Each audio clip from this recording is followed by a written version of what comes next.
Hey there tech heads, welcome back to the channel. So before we start the video, special birthday shout out to Mr. Who's the Boss. I'll link his channel in the description below. So today's his birthday. Happy birthday, Aaron. I wish you all the best, more wins, more successes, and more growth. Hope you have a wonderful day. And today we're going to be talking about a tweet that's been making the rounds on the internet. It was by Andy Rubin, who's the co-founder of Android, and he's the founder of the Essential company. So Essential is a company that came out with a phone last year known as a phone in 2017 known as the Essential phone. Now this phone was supposed to be just the bare essentials, no bells and whistles, no additional fireworks, things like that. No, just the essentials everyone would need. And initially when it came out, it was pretty well received, but ultimately it did not sell as many units as was expected because of a couple of reasons. The Essential phone, the first phone to have a notch, actually. So contrary to popular belief, it wasn't Apple's iPhone 10 which started this notch revolution. It was actually Essential. So thank you very much for bringing notches to the world, Essential.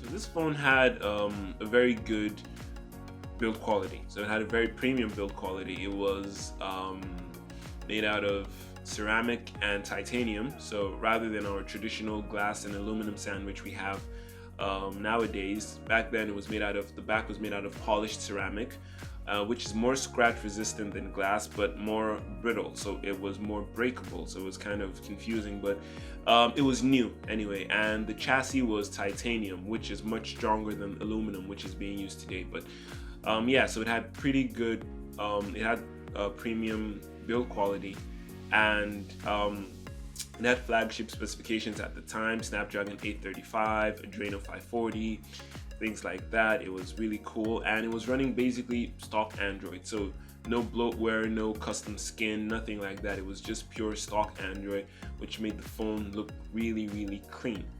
There was no branding on the phone in anywhere, but that was the direction they wanted to head in. So now a lot of people said that the phone was slightly overpriced at $700 because there were a lot of things that were actually not expected from a $700 phone that they received. I mean, a lot of people would have expected a water-resistant phone like the Samsung Galaxy S8 at the time, but this phone had no official IP certification. It was not water-resistant. It was really thick and heavy because, like I said earlier, it was made out of ceramic. The back panel was ceramic, which made the phone much more dense, and titanium as well is a much heavier metal than aluminum. So the phone was thick, it was heavy. There was no headphone jack as well. So for a phone that calls itself the Essential phone and says it's providing the bare essentials for all consumers, I think a headphone jack would have been pretty essential at the time. So they had followed the trend Apple made in 2017, and they took away the headphone jack as well.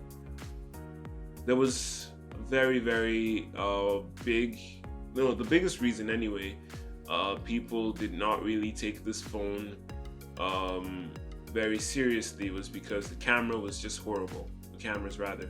It had two cameras at the back, and it had an extra sensor. It had a main sensor and a monochrome sensor, I think, just to get more details, and the pictures ended up turning out quite soft and grainy, and the color balance was very bad. The dynamic range was high dynamic range did not do anything to help the image quality, and the camera app itself was pretty laggy. It was a very, very laggy camera app. So those were some of the problems that the phone experienced, the people who bought the phone experienced rather. So now 2 years after the release of the first Essential phone, we're being teased with the prospect of another Essential phone, the Essential Phone 2, which is being tagged as the Essential Gem. If we take a look at the device, we can see that it has a punch hole camera on the display, but that's not the only thing we notice about the display, is it? So it has this very unique ultra narrow aspect ratio for the display. It kind of looks like a Galaxy Fold when it's in its folded form, with smaller bezels. And honestly, it's pretty strange. It's pretty strange actually. It's running this unique OS, or maybe just a unique skin on top of Android, which makes all of the content on the screen appear in this card style, reminiscent of Windows phones, but it looked kind of, I feel like it was more efficient on Windows phones actually.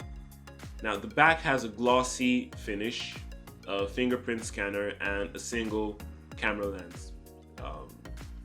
That's just it. Now personally, I see no circumstance in which a phone with this form factor would actually be needed or appreciated actually, because watching videos would be terrible. Imagine watching a video on this phone, like with this form factor. How would you watch it? Like in portrait mode, in landscape? It's just, no, it's not possible. Typing would be a very, very terrible nightmare. Developers wouldn't want to port their apps to this device because, I mean, can you imagine playing Asphalt 9 or Temple Run, or, imagine using Google Maps on this device. It's going to be terrible. Reading content would be incredibly cumbersome as well, and it would not be easy. It wouldn't be easy to put in your pocket. Like, this device would not be a very pocketable device, and also due to its very, very long and narrow aspect ratio, when you put this device in your pocket, just one wrong move, sitting down too quickly, for example, could cause the device to snap in two like a toothpick. So just imagine your very premium brand new device just snapping like a Kit Kat in your pocket just because it's too long and too narrow. So I feel like this aspect ratio, this form factor, isn't really the best. I conducted a poll on Instagram a couple of days ago asking if people would actually consider buying a device like this, and the majority of voters obviously said no. Like, they would never consider purchasing a device like this, because honestly it doesn't really seem reasonable, I guess. I'm not saying that new radical form factors and smartphones are bad. I'm not saying that. I'm all for innovation. I'm all for changes. I'm all for breaking the mold and bringing out something new.